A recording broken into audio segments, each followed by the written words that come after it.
یا اللہ، اتنی خوشی ایک ساتھ دے دی، میں کیسے سنبھالوں گا؟ وہ ہنسا گیا۔ وہ دونوں ایک ساتھ ہی مکمل لگتے تھے۔ ان کو دیکھ کر یوں محسوس ہوتا تھا جیسے اللہ نے خاص انہیں ایک دوسرے کے لیے بنایا ہے۔ ان کے درمیان میں 7 سمندروں جتنا فاصلہ تو محض آزمائش تھی، ایک خوبصورت آزمائش جسے جیت کر انہیں ایک دوسرے تک آنا ہی تھا۔ سکندر نے اسے گجرے پہنائے۔ مجھے خوش قسمت شوہر بنانے کے لیے شکریہ۔ اس سے گجروں کو آہستگی سے چھوا۔ عیسیٰ چہرہ جھکا گئی۔ دلہن کے آنے کا شور مچا۔ عیسیٰ کا چہرہ ایک دم سے تاریک پڑ گیا۔ حالت کسی کی منفرد نہیں تھی، مگر دستور دنیا تھا، رسم تھی جسے نبھانا تھا۔ علینا کو یحییٰ کے ساتھ بٹھایا گیا۔ مولوی صاحب پاس آئے، تشریف رکھی، اجازت طلب کی، نکاح شروع کیا۔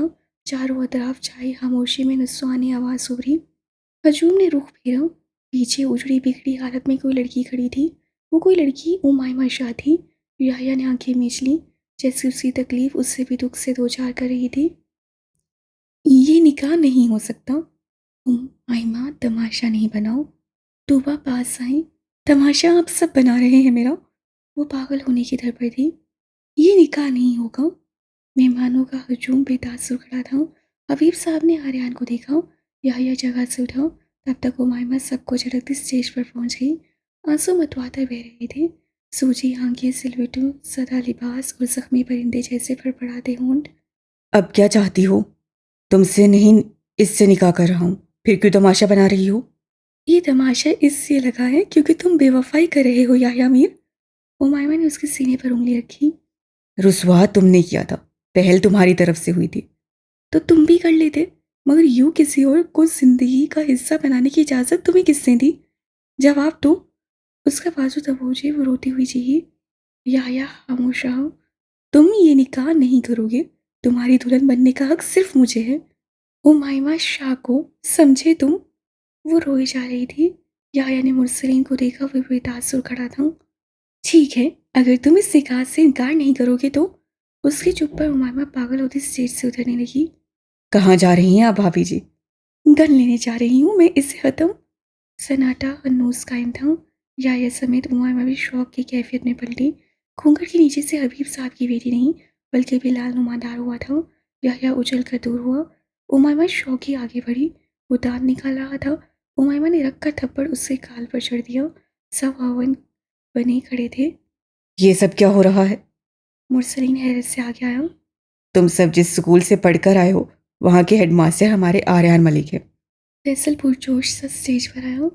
تو کیا شادی حبیب انکل کی بیٹی سے نہیں ہو رہی تھی؟ میری تو کوئی بیٹی ہی نہیں ہے نتاشا بیٹے۔ وہ ہنسی ہے۔ یحییٰ نے جوتا اتارا۔ بلال بھاگا۔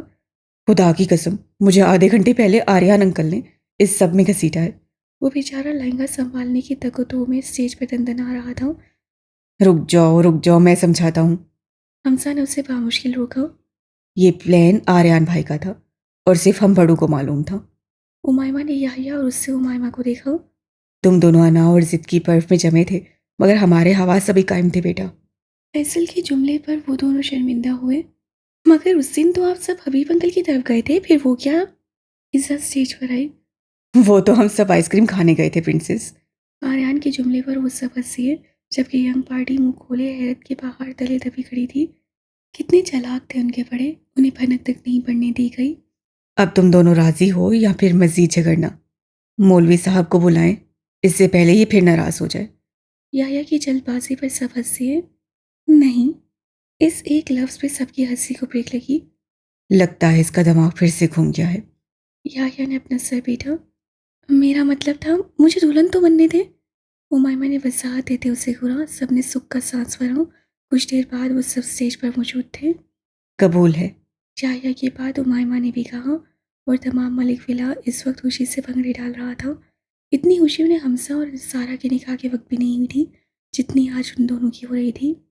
میری تاحیات شریک حیات بننے کے لیے شکریہ۔ مجھے اپنی دلہن بنانے کے لیے تمہارا بھی شکریہ۔ امائمہ کے جملے پر وہ بھی بے ساختہ ہنس دیا۔ جو ہوتا ہے اچھے کے لیے ہوتا ہے۔ عیسیٰ نے اس کا گال چوما۔ عفاف، نتاشا، یحییٰ کے دوست سب وہاں تھے۔ امائمہ نے یحان کے لیے نظریں گھمائی جو ایک طرف کھڑا تھا۔ انیرا ان کے لیے خوش اور اپنے بھائی کے لیے اداس تھی۔ آپ دونوں کو نکاح مبارک ہو۔ یحان بھی ان کے بیچ آیا۔ یحییٰ نے اٹھ کر اسے گلے لگایا۔ سب خوشی منا رہے تھے، اچانک ہی میوزک آف ہو گیا، سب پر خاموشی چھا گئی، ایک نسوانی آواز ابھری تو سب کی نظر لان کی انٹریس پہ ٹھہری۔ یحییٰ سمیت امائمہ، روشانے اور باقی سب کو حیرت کا جھٹکا لگا۔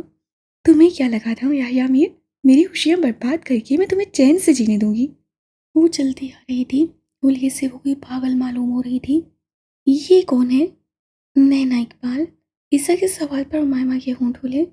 تم نے مجھ سے میری محبت چھینی تھی، آج میں یہاں تمہیں برباد کرنے آئی ہوں۔ وہ سب جو ہوا اس میں تم برابر کی شریک تھی نینا، تم وہ سب ڈیزرو کرتی تھی۔ یحییٰ کے بعد بلال بھی بولا۔ وہ تنزیہ ہنسی اور گن نکال کر یحییٰ کا نشانہ باندھا۔ ارسل اور بلال کود کر اس کے سامنے آ کھڑے ہوئے، تاہا احمر آریان کے اشارے پر نینا کی طرف بڑھ رہے تھے۔ گن دیکھ کر وہاں سب سہم گئے۔ خبردار نینا، ایسا کچھ مت کرنا، تم نے جو بویا تھا وہی کاٹا تھا، اب بدلہ کس بات کا؟ نہیں یحییٰ، میں تمہیں کچھ نہیں کروں گی، میں تم سے تمہاری ہی طرح تمہاری محبت چھین لوں گی جیسے تم نے مجھ سے چھینی تھی۔ اس کی آنکھوں میں بدلے کی آگ تھک رہی تھی۔ کن کا رخ امائمہ کی طرف کیا، ابھی کوئی رد عمل دکھاتا یا اس کی ڈھال بنتا۔ سکندر اسٹیج پر پہنچتا، اس سے گولی چلا دی، سب پتھر کا مجسمہ بنے رہ گئے۔ امائمہ کی چیخ ابھری، سب متوجہ ہوئے، وہ اسٹیج پر گری ہوئی تھی، یحان کا مردہ ہوتا وجود اس کی باہوں میں تھا، اس کے ہاتھ میں موجود گن گواہ تھی، وہ نینا کو شوٹ کرنے والا تھا۔ وہ مسکرا رہا تھا، گولی اس کے سینے میں لگی تھی، خون پوری رفتار سے بہنے لگا۔ امائمہ نے پھر چیخ ماری، وہ اس کا چہرہ تھپتھپانے لگی۔ میں تم سے جنت میں ملوں گا۔ اور وہ آخری بار مسکرایا۔ امائمہ ہنسیانے انداز میں چیخی۔ سکندر نے یحان کا رخ اپنی طرف کیا۔ بھائی، یحان اٹھو۔ بھائی ہاسپٹل چلے، میرا خان مر جائے گا۔ انیرا روتی سکندر کو کھینچنے لگی، اس سے بے تاثر چہرے کے ساتھ انیرا کو دیکھ کر سر ہلا دیا۔ وہ کچھ بول نہیں سکا، آنسو بہہ نکلا تھا۔ سکندر نے اس کی آنکھوں پر ہاتھ رکھا۔ نہیں نہیں میرا بھائی، نہیں خان اٹھو، تم نہیں جا سکتے، اٹھو بھائی، اس سے بولیں اٹھے۔ وہ پاگلوں جیسے روتی اسے پکار رہی تھی، مگر یہاں آزمی اپنے اگلے سفر پر نکل چکا تھا۔ دیکھتے دیکھتے خوشیاں آنسو سے سوگ میں بدل گئی تھیں۔ دن کے اجالے میں کمرے میں مل کا جیسا اندھیرا پھیلا ہوا تھا۔ تیسرا دن تھا اور ملک ویلا پور پور سوگ میں ڈوبا ہوا تھا۔ ایسے میں وہ ہمیشہ کی طرح پورے 10 منٹ بعد پھر سے کمرے میں آیا، اس ہستی کو دیکھا جو ویسے ہی اسٹل بیٹھی تھی۔ مجھے لگتا تھا جب میری دلہن میری زندگی میں آئے گی تو مجھ سے خوب ساری باتیں کیا کرے گی۔ اس کے قریب 2 سالوں ہوتے یحییٰ نے محبت سے بتلایا، کیا تم نے مجھ جیسی بدنصیب دلہن دیکھی ہوگی کہیں؟ حلق میں آنسو کا پھندا اٹکا۔ مجھے زندگی دینے کے لیے اس سے اپنی زندگی گنوا دی۔ مجھے ایسا لگ رہا ہے جیسے میں نے سب پا لیا مگر اپنی زندگی کا قیمتی حصہ کھو دیا ہو۔ وہ آج بھی اسی لمحے میں اٹکی ہوئی تھی جب اس کی باہوں میں یحان نے آخری سانس لیا تھا، اور یحییٰ آج بھی خاموشی سے اسے سن رہا تھا۔ تمہیں معلوم ہے یحییٰ، وہ ایک روز سے کہتی کسکتی اس سے قریب ہوئی جیسے کوئی بہت اہم بات بتانے لگی ہو، اور یحییٰ بھی نرمی سے اس کا ہاتھ تھامتا اپنی پوری توجہ سے سننے لگا۔ یحان کہتا تھا وہ میرا سب سے اچھا دوست ہے، میرا فری ایڈوائزر، اس سے کہا تھا میں کہیں بھی جاؤں گی، کسی بھی مصیبت میں ہوں گی، وہ میرے سامنے ہوگا، وہ ساری زندگی میری مصیبتوں سے لڑنے کے لیے ان کا منتظر رہا کرے گا۔ پھر میں نے اس سے بتایا کہ تم مجھے ملنے نہیں دو گے، اس سے مجھ سے کہا کہ وہ دنیا میں نہ صحیح جنت میں مجھ سے مل لے گا۔ وہ کہتا تھا جہاں میں ہوں گی وہاں وہ مجھ سے پہلے موجود ہوگا۔ میں اس کی بات کا مفہوم نہیں سمجھ سکی۔ یحییٰ وہ جنت میں جانے کی باتیں کرتا تھا، مجھے لگا وہ صرف کہتا ہے، مگر وہ مجھ سے پہلے جنت بھی چلا گیا۔ وہ صرف باتیں نہیں کرتا تھا۔ وہ سسکیاں بھرتی اس کے پاس سر ٹیکائے بچوں جیسے رو رہی تھی۔ یحییٰ نے چہرے پر کرب کے سائے لہرانے لگے، وہ اسے دلاسا تک نہیں دے سکا۔ زندگی دشواری کا نام ہے، بچپن سے اب تک ہمیں کئی طرح کی محرومیت کا سامنا کرنا پڑا۔ کچھ محرومیوں ہم سے ہمارا بچپن چھین لیتی ہیں، اور کچھ جوانی کے خوشنما دن، لا حاصل محبت، غریبی، خواہشات کا مر جانا، ماں باپ کا دنیا سے چلے جانا، کسی بہت اپنے سے جوانی میں بچھڑ جانا، یہ سب ایسے دکھ ہیں جن کی اذیتیں برداشت سے باہر ہوتی ہیں، مگر ہم اپنی زندگی کے اختتام تک انہیں بڑے صبر اور حوصلے سے سہتے ہیں۔ اور یہی دستور زندگی اور اللہ کا نظام ہے۔ جو مجھ سے بچھڑ گیا وہ میرا بھائی تھا، اور اس کی بہن اس کے غم میں بستر مرگ پر لیٹی ہے۔ اس کے ہاتھ سوئے ابراہیم کی پیٹھ دبک رہے تھے۔ میں نے کبھی اس کے بغیر زندگی تصور نہیں کی تھی۔ ایزا، ماں کے جانے کے بعد مجھے سنبھالنے والا یہاں تھا۔ تم وعدہ کرو ایزا، تم مجھے اور ابراہیم کو چھوڑ کر کبھی نہیں جاؤ گی۔ ہم دونوں تمہارے بغیر ادھورے ہیں۔ میں اکیلا ہو گیا ہوں، بالکل اکیلا۔ میں آپ کے ساتھ ہوں حاذق، آپ خود کو اکیلا نہیں سمجھیں۔ عیسیٰ کی آغوش میں سر رکھے وہ سسکنے لگا۔ زندگی کبھی خوشگوار نہیں ہوتی۔ جب کوئی اپنا منو مٹی تلے دفن ہو جاتا ہے تو زندگی صرف ظالم لگتی ہے۔ وہ بھاگتا ہوا کمرے میں آیا، وہ ہانپ رہا تھا۔ بھائی بھائی کی پکار ملک ولا میں گونج رہی تھی۔ یا اللہ ہے! عیسیٰ اور حاذق آنسو پوچھتے مرسلین کی آواز کے تعاقب میں گئے تھے۔ بھائی، اینی ہاسپٹل سے کہیں چلی گئی ہے، کسی کو کچھ نہیں معلوم۔ احمد پاگل ہو گیا ہے، اسے ڈھونڈ ڈھونڈ کر۔ حاذق زینوں سے لڑکھڑاتے بجا۔ وہیں پیچھے پہلے زینے پر اجڑی حالت میں کھڑی امائمہ شاہ کے قدم لڑکھڑا گئے۔ یحییٰ نے اسے بروقت سنبھالا، وہ بے ہوش ہو چکی تھی۔ یحییٰ کی پکار بلند ہوئی، سب خواص بھاگتا سے اس طرف آگے۔ محبت حاصل ہو جائے تو اسے آنکھ میں رہ جانے والے آنسو کی طرح بنا لو، اور لا حاصل رہ جائے تو اسے آنکھ سے بہنے والے آنسو کی طرح بہا دو۔ محبت مل جائے تو اس کی قدر بالکل ویسے کرنا جیسے انسان قرآن پاک کی کرتا ہے۔ وہ کیسے دادو؟ دل میں بسا کر، آنکھوں سے چوم کر، لفظوں کے جیسے حفظ کر کے، اور کبھی نہ بھولنے والی۔ اور اگر انسان ویسی قدر نہ کر سکے تو محبت کو لا حاصل رہنے دینا، کیونکہ جلد یا بدیر ویسے بھی پھر وہ تم سے چھن جائے گی۔ محبت کی قدر محبت کے رہتے کرنی سیکھ لینی چاہیے۔ محبت بہت پاک ہوتی ہے، بالکل انسان کے ایمان میں موجود پاکیزگی کی طرح، اور ویسی شفاف جیسی اس کے دل میں اللہ کے لیے محبت ہوتی ہے۔ اللہ کو حاصل کرنے کے بعد جب ہم نہیں بھولتے ہیں تو محبت کو حاصل کرنے کے بعد یاد رکھنا نہ بھی گناہ ہے۔ محبت کی دو قسم ہوتی ہیں، پہلی وہ جو سیدھا انسان کے نفس پر حاوی ہوتی ہے، دوسری وہ جو روح پر اثر کرتی ہے، اور یہ دونوں ایک دوسرے سے بہت مختلف ہے۔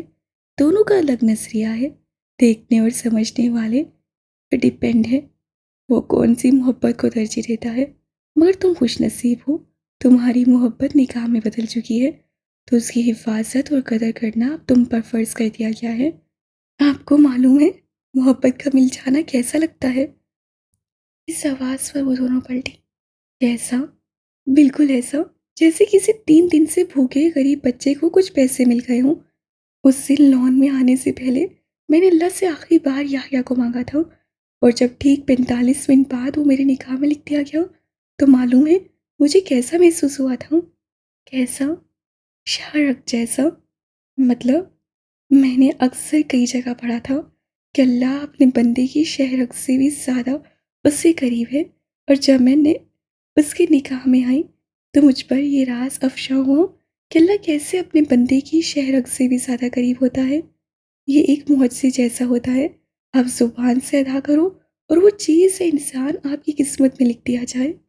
وہ دونوں دلہن بنی آمنے سامنے بیٹھی تھیں۔ سمیرہ بیگم بارات کی آمد کا سن کر باہر چلی گئی۔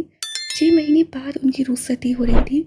بارات دروازے پر کھڑی تھی، زندگی کے نئے سفر پر گامزن ہونے کے لیے۔ نئی منزلیں ان کی منتظر تھیں۔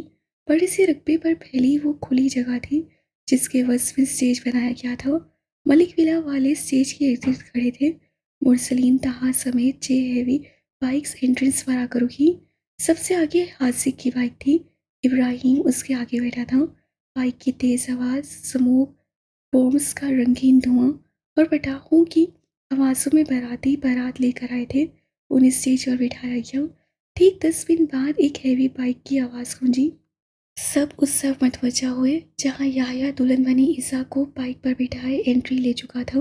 حاذق جھٹکے سے اسٹیج سے اترا۔ لڑکیاں گلاب کی پتیاں نچھاور کر رہی تھیں۔ اسٹیج کے قریب بائک رکی۔ حاذق نے یحییٰ کی گردن میں کھینچ کر لگائی۔ اتنی ہیوی ڈریس میں میری بیوی کو بائک پر بٹھا کر لائے تم، اگر کچھ ہو جاتا تو؟ خدا را بھائی، میری گردن ہی ملی ہوئی ہے کہ آپ سب کو کسی دن توڑ کے ہی دم لیں گے آج سب، اور یہ آپ کی بیوی کی فرمائش تھی۔ دھیرے سے اور پھر غصے سے کہتے اس سے بات ختم کی۔ جیسے تیسے بحث ختم ہوئی، عیسیٰ کو اسٹیج پر بٹھا دیا گیا۔ کچھ ہی دیر بعد مرسلین، طہا اور حاسق کے سنگ سوٹ دوپٹے کے سائے میں امائمہ شاہ کو بھی اسٹیج پر لایا گیا۔ دونوں دلہن بنی قیامت ٹھا رہی تھیں۔ دودھ پلائی کی رسم عفاف اور نتاشا نے کی، جس کے بعد رخصتی کا شور اٹھا۔ امائمہ شاہ کا بھی غم تھا، مگر عیسیٰ کی جدائی میں ملک ویلا ابھی سے بے رونق اور بے رنگ سا لگنے لگا تھا۔ رخصتی کے چند گھنٹے بعد ہی ان کی ترکیہ کے لیے فلائٹ تھی۔ عیسیٰ سرخ رنگ کے فارمل سے سوٹ میں ملبوس امائمہ کے کمرے میں آئی تھی۔ آپ جا رہی ہیں؟ جلدی ملنے آؤں گی، اس کا ماتھا چومتے ہوئے مسکرائی۔ نئی زندگی مبارک ہو دل، جو ہو گیا اس سے بھول جانا اور اب اپنی نئی زندگی کی شروعات خوشیوں سے کرنا۔ نئی زندگی میں بھی وہ نہیں ہوگا ابھی، عیسیٰ نے کرب سے آنکھیں بھیجیں۔ آپ کہتی ہیں اسے بھول جاؤں؟ اس کی آخری بار مجھے تکتی آنکھیں نہیں بھولتی۔ مجھے اسے آخری بار کہے لفظ میرے کانوں میں گونجتے رہتے ہیں۔ میں نے اسے دوست مان لیا تھا ابھی، مجھے اٹیچمنٹ ہو گئی تھی اس سے، اور یہ محبت سے بھی بدتر ہوتی ہے۔ وہ ہاتھوں کو گھورتی رہی۔ نئی پرانی زندگی سے کچھ نہیں ہوتا، چلے جانے والے کسی روز واپس نہیں آتے۔ یہی زندگی ہے دل، جہاں انسان کو شکست کھا کر بھی بلند حوصلوں سے جینا پڑتا ہے۔ کچھ نقصان ایسے ہوتے ہیں ابھی جن کی بھرپائی انسان کبھی نہیں کر پاتا۔ اس کا جانا نقصان تھا، وہ میری وجہ۔ شش، وہ ٹرامیٹائز ہوتے عیسیٰ نے اسے سینے سے لگا لیا۔ کچھ لوگ کبھی بھی کہیں نہیں جاتے، بس ان کی رہنے کی جگہ بدل جاتی ہے۔ انہیں یاد کرنے کے لیے دل اور دیکھنے کے لیے وہ آنکھیں ہونی چاہیے جو انہیں کبھی نہ بھولیں۔ باقی وہ وہیں ہوتے ہیں جہاں وہ پہلے ہوتے تھے، بس فرق اتنا ہوتا کہ انہیں دیکھنے والی آنکھ اور سننے والے کان عام انسانوں کے پاس نہیں ہوتے۔ اللہ کے ہر کام میں مصلحت ہوتی ہے، جو ہوتا ہے اچھے کے لیے ہوتا ہے۔ سرگوشیاں کب آنکھوں میں بدلیں اسے معلوم نہیں ہوا۔ بنا چاپ کیے دونوں اس کے پیچھے کھڑے تھے۔ عیسیٰ پلٹی، بہو، اس کی چیخ بلند ہوئی، پھر خفا نظر دونوں باپ بیٹے پر ڈالی۔ آپ دونوں ہمیشہ مجھے ڈرا دیتے ہیں۔ اور آپ ہمیشہ ڈر جاتی ہیں۔ دونوں ہنسے، رونے کی آواز آئی۔ وہ تینوں ہی کمرے کی طرف لپکے۔ ماما، 4 سال بعد میں آپ کی ہیلپ کر دوں؟ وہ ابراہیم کا بیگ پیک کر رہی تھی۔ عیسیٰ اسے کپڑے پکڑاتی مسکراتی۔ ممی، ہم کتنے دنوں کے لیے پاکستان جا رہے ہیں؟ اپنی واچ کلیکشن باکس اٹھاتے ابراہیم نے پوچھا۔ میں نے آپ کے ڈیڈ سے نہیں پوچھا ابراہیم۔ آپ ڈیڈ کی بیسٹ فرینڈ ہیں، ایسا ہو ہی نہیں سکتا۔ اس سے جیسے چیلنج کیا۔ عیسیٰ ہنسی، آپ کو کس سے بتایا میں ان کی بیسٹ فرینڈ ہوں؟ میرے بیسٹ فرینڈ نے۔ اس کے جواب سادہ مگر ٹیڑھے ہوتے تھے۔ ڈیڈ کہتے ہیں آپ واجب المحبت ہیں۔ کپڑے رکھتے مصروف سے انداز میں کہا گیا۔ عیسیٰ کے حرکت کرتے ہاتھ رکے۔ ہاں، کیونکہ میں خوبصورت ہوں اس لیے۔ اس بار عیسیٰ نے ہوشیاری سے کام لیا۔ نہیں۔ اس مختصر لفظ پر عیسیٰ نے اب گردن اٹھائی۔ وہ ہر نوز ایک ایک کر کے اپنے کپڑے بیگ میں رکھ رہا تھا۔ ڈیڈ کہتے ہیں آپ خوبصورت نہ بھی ہوتی تب بھی واجب المحبت رہتی، کیونکہ آپ اللہ سے بے پناہ محبت کرتی ہیں۔ عیسیٰ نے ابراہیم سے نظر ہٹا کر دروازے میں کھڑے حاسق کو دیکھا، جو نرم مسکراہٹ سے اسے ہی دیکھ رہا تھا۔ 4 سال گزر جانے کے بعد بھی اسے حاسق کی آنکھوں میں اپنے لیے ویسی ہی محبت نظر آتی تھی۔ اسے سلام پھیرا، دعا کے لیے ہاتھ اٹھائے۔ دعا مانگ کر وہ نماز پڑھ ہی رہی تھی، ساتھ بیٹھے حاسق کو دیکھا جو دعا مکمل کیے ابھی فارغ ہوا تھا۔ انسانوں کو ٹھوکرے اور ہاتھ سے اللہ کے قریب کرتے ہیں، میں وہ واحد انسان ہوں گا جس سے بیوی کی محبت نے اللہ کے قریب کیا ہے۔ چند جملوں پر عیسیٰ کی نظریں اس کے چہرے کے طواف پر ساکت ہوئیں۔ حاسق کی محبت سے کچھ پڑھ کر اس کے نورانی چہرے پر پھونک ماری۔ عیسیٰ نے آنکھیں میچ کر کھولیں۔ اللہ میری بیوی کو ہمیشہ اپنی امان میں رکھے۔ ہمیشہ سے کہا جانے والا جملہ دہرایا گیا۔ مجھے اور اس گھر کو قبول کرنے کے لیے شکریہ۔ وہ چند ساتھ اسے دیکھتا رہا۔ آپ نے میری خواہش کا احترام کیا تھا تو مجھ پر بھی فرض تھا اس گھر کو جنت بناؤں۔ وہ محور سا مسکرائی۔ اللہ کی خوشنودی کے لیے میں نے نماز پڑھنا شروع کی تھی، اس کی محبت میں میرا سر اس کے آگے جھکتا ہے، مگر جب جب تمہیں اپنے گھر میں دیکھتا ہوں تو میرا دل بھی عبادت کرتا ہے۔ وہ چند لمحے کچھ کہہ نہیں سکی اور وہ صرف اسے دیکھتا رہا۔ کچھ کہنا چاہتی ہو؟ سکندر کو لگا وہ اس سے کچھ کہنا چاہتی ہے۔ آپ ہی سب کہہ دیتے ہیں، میرے پاس کچھ کہنے کو بچتا ہی نہیں ہے۔ یوں کہیے ڈیئر وائف کہ آپ اللہ کی شکر گزار ہے، آپ کے پاس ایسا فرما برداشت محبت کرنے والا شوہر ہے۔ کھلکھلا کر ہنسی۔ وہ یہی کرتی تھی، مگر دل میں آج کے کیا پلانس ہیں میری دلہن کے؟ وہ آئینے کے سامنے کھڑا کفلنگ لگا رہا تھا۔ امائمہ نے ہفکی سے اسے دیکھا۔ شادی کو 4 سال گزر گئے ہیں یایا، میں اب دلہن نہیں رہی، وہ نروٹے پن سے بتانے لگی۔ یایا نے مسکرا کر اسے سامنے کیا، چہرے پر آئے بالوں کو محبت سے کان کے پیچھے اڑسا، گہری نظر اس کے خوبصورت چہرے پر ڈالی۔ جب میرے بیٹے کی دلہن اس گھر میں آ جائے گی میں تب بھی تمہیں دلہن کہہ کر پکاروں گا۔ تم میرے لیے بہت خاص اور میرا مشکل ترین سفر ہو جسے میں کبھی نہیں بھلا سکتا۔ یایا کی نظریں غیر مرئی نقطے پر جم گئیں، جیسے ان لمحوں میں جکڑی گئی ہوں۔ امائمہ کی مسکراہٹ بھی تھمی۔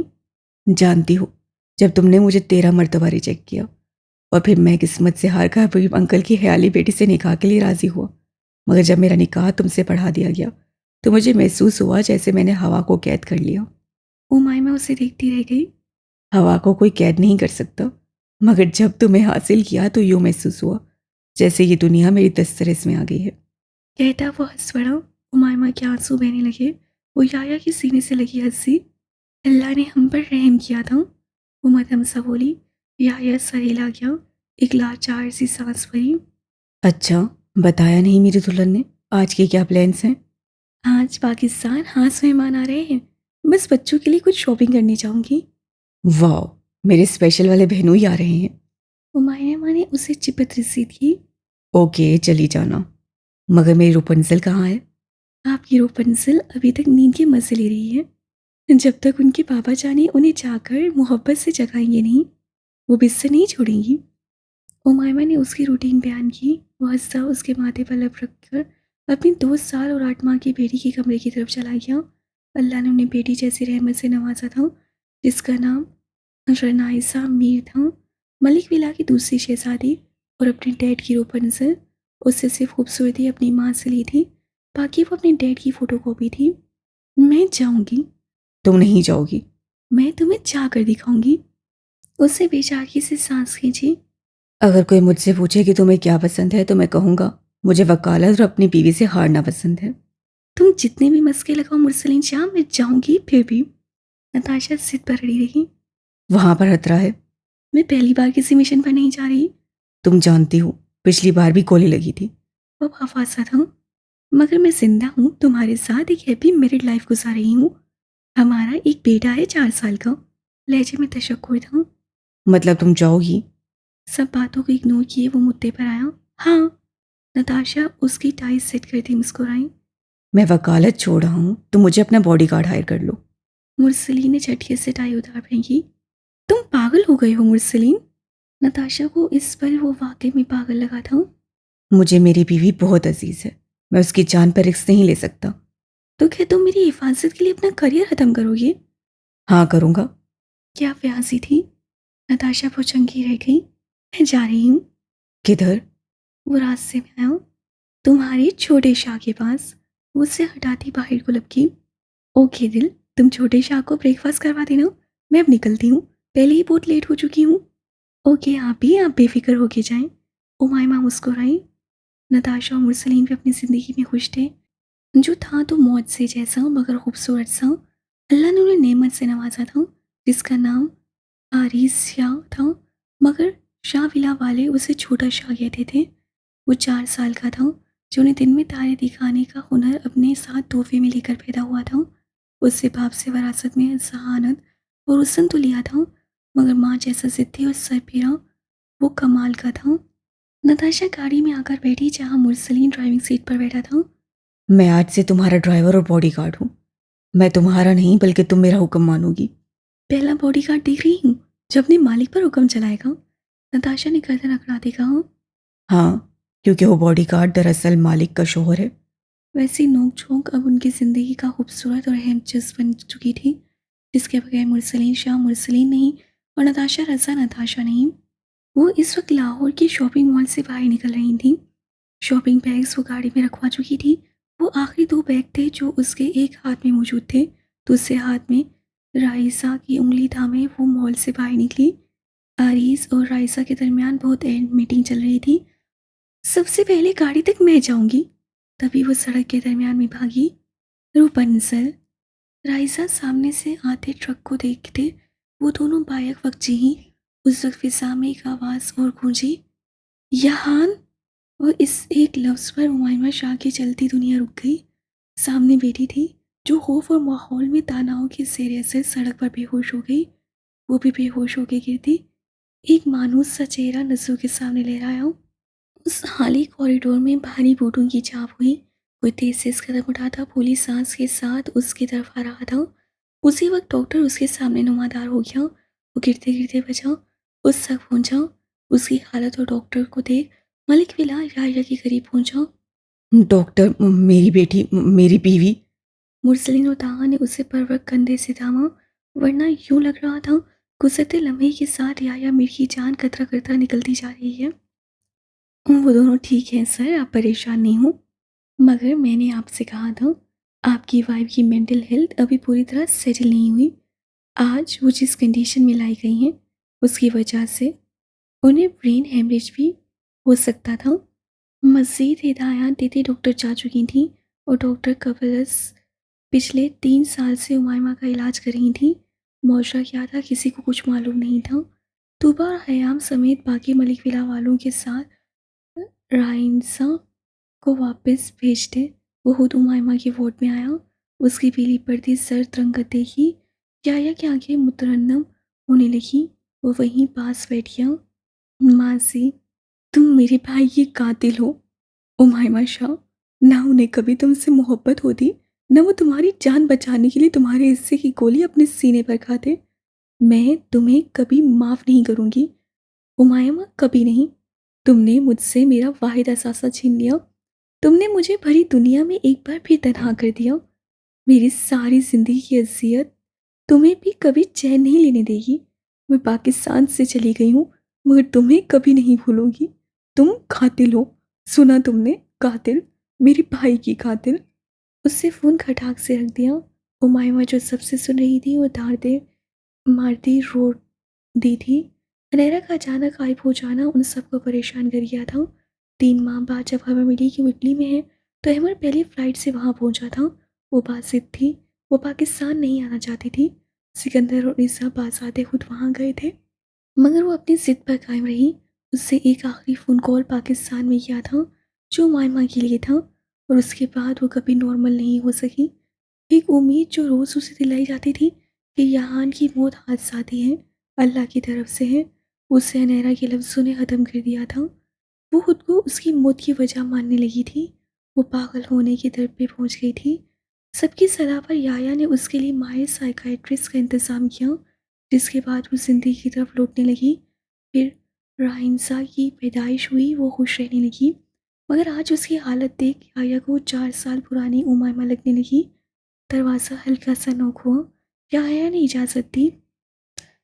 سامنے کھڑی ہستی کو دیکھ اس کی آنکھیں برس پڑی۔ وہ جھٹکے سے اٹھتے اس کے سینے سے لگ گیا۔ وہ 4 سال بعد اس سے مل رہا تھا۔ تم پاکستان کب آئے؟ ہم کل ہی آ گئے تھے۔ ہم؟ یحییٰ نے آنسو پوچھتے اس کی طرف دیکھا۔ احمد ہلکا سا ہنسا۔ ہاں، ہم سب واپس آ گئے ہیں، اور نیرا نے ہی مجھے سنو کی طبیعت کے بارے میں بتایا تھا تو میں اسے دیکھنے آیا۔ یحییٰ کو قصہ کچھ سمجھ میں آنے لگا تھا۔ وہ ولا واپس آ چکی تھی، کنولے لگے ہاتھ سے سوئی رائنسا کو تبکتی۔ وہ اس کے ماتھے پر لگے چوٹ کے نشان پر انگلی پھیرتی روئے جا رہی تھی۔ ماما کی وجہ سے میری گڑیا کو چوٹ لگ گئی، اس کا ماتھا چومتی وہ برائے لہجے میں کہنے لگی۔ کمرے کا دروازہ کھلا، اسے لگا وہاں یحییٰ ہوگا، مگر آنے والی ہستی کو دیکھ کر عمائمہ شاہ کے رونگٹے کھڑے ہوئے تھے، ایسے جیسے اسے موت دیکھ لی ہو۔ سانس بے ساختہ رک سی گئی۔ وہ حقیقت کا دوسرا روپ تھا جو ملک الموت جیسا تھا۔ اس سے آنسو بہاتی آنکھوں کو میچ لیا، اسے سانس روک لی، ہونٹ کپ کپانے لگا۔ کپ کپی تو اس کے پورے وجود پر تاری تھی۔ حنیرہ اس کی حالت دیکھ پیشوانی میں ڈوبی، اس تک آئی اور بنا کچھ کہے اسے سینے سے لگا لیا۔ عمائمہ کے وجود جھٹکا کھا کر رہ گیا۔ وہ بے حس و حرکت ہو گئی۔ میں اس سے بولنا چاہا مگر سسکیوں کے درمیان وہ بامشکل بول پا رہی تھی۔